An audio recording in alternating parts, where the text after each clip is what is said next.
Hi, this is why I advocate the Zeitgeist movement. I don't want to waste a lot of time on this because I know all of my Facebook friends are sick to death of hearing me talk about the things going on in the world that, maybe they don't want to hear about, or maybe they're not sick of it, but, I don't want to waste too much time on this. Essentially, what it comes down to is when I saw the movies, I was just really impressed by the whole philosophy behind it and how it didn't. Well, I was impressed by it. I'm going to leave it at that. But my big thing is I try to look into everything I can, as much as I can, as cynically as I can. That only happened a few years ago, really. I used to be pretty blind, but not blind, but I used to just accept things for what they were. And I do accept things for what they are, in like the Buddha sense. I accept things. But when I started really looking into Zeitgeist and trying to get to the core of it philosophically, get to the core of it scientifically, to really critique it, there was one fundamental aspect of it that I saw as the most important aspect of it, and it's that under the current system that we live in, the current paradigm, the economic paradigm and the political paradigm of America, at least, because it's where I live and that's what I know.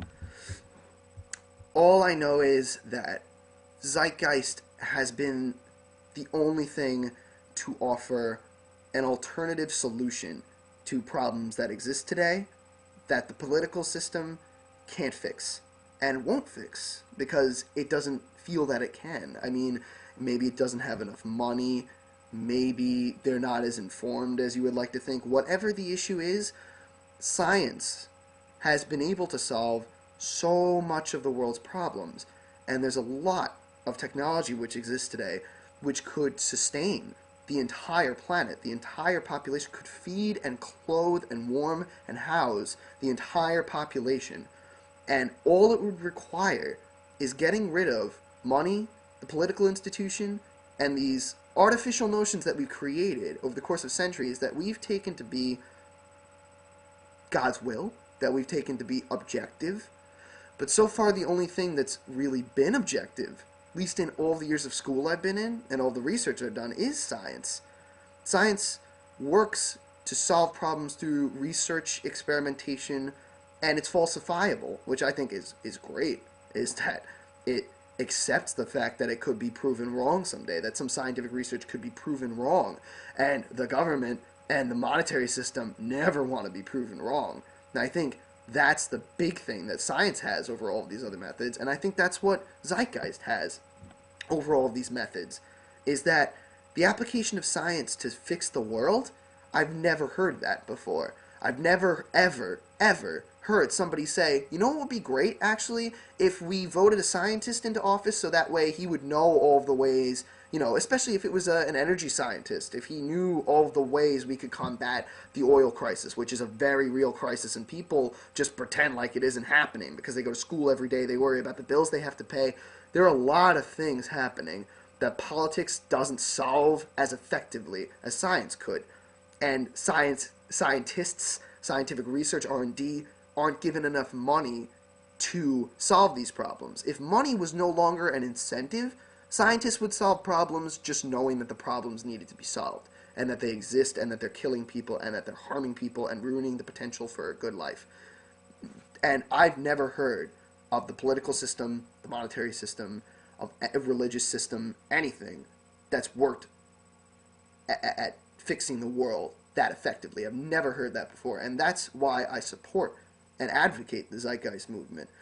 And if you want to learn more about it, I just suggest watching the movies. I don't want to spend too much time talking about this, but it's just the only thing that scares me, not about the Zeitgeist movement itself, but about the current culture that exists if we were to transition to the Zeitgeist movement. It's that people in America and most other first world countries would have to learn to live with less.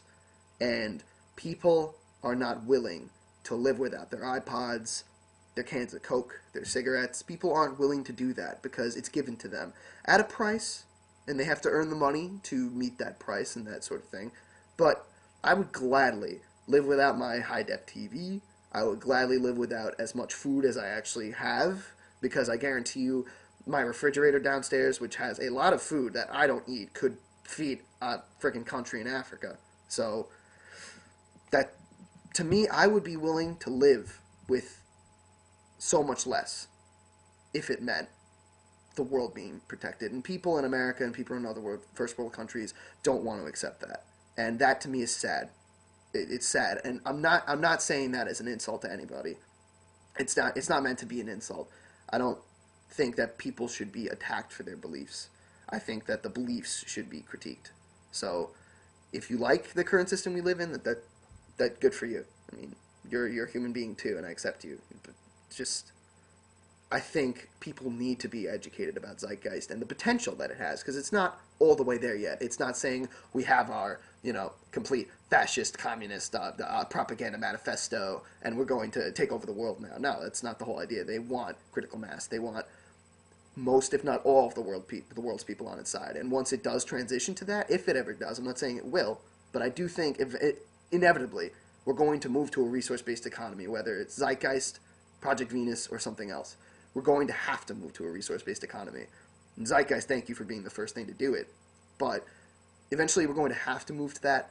So I think people should be researching it. I think people should be researching the potential that it has and critiquing it scientifically. I think that if we had a team of scientists that was under the direction of, Stephen Hawking, if we had a scientific team that worked to test the environment of a resource-based economy in a control group and see the quality of life the quality of life of the people, how much it's improved or hasn't improved. If I could see research like that, then I would be willing to say maybe Zeitgeist doesn't work. But all of the research that has been proposed within the Zeitgeist movement has been towards it and against the current system, and that's scientific data that's falsifiable. I want to see people trying to falsify it. I want to see people critiquing it in that sense. Not using the economic theory as a basis, not using the political theory as a basis, because these things are outdated. Science can completely disprove the existence of things like... Science can disprove the existence of God, if it ever came to that, and if politics and money are all based off of God, then they're just destroyed after that. So if science can disprove something as fundamental as that, if it ever did, then things like the political system and the monetary system are just as outdated. And we need science at the forefront of human development, and that's why I support the movement, and I don't want to talk any more about it, and I don't want to offend anybody else. So thank you for listening, and if you're interested, check out the movies, and have a good day.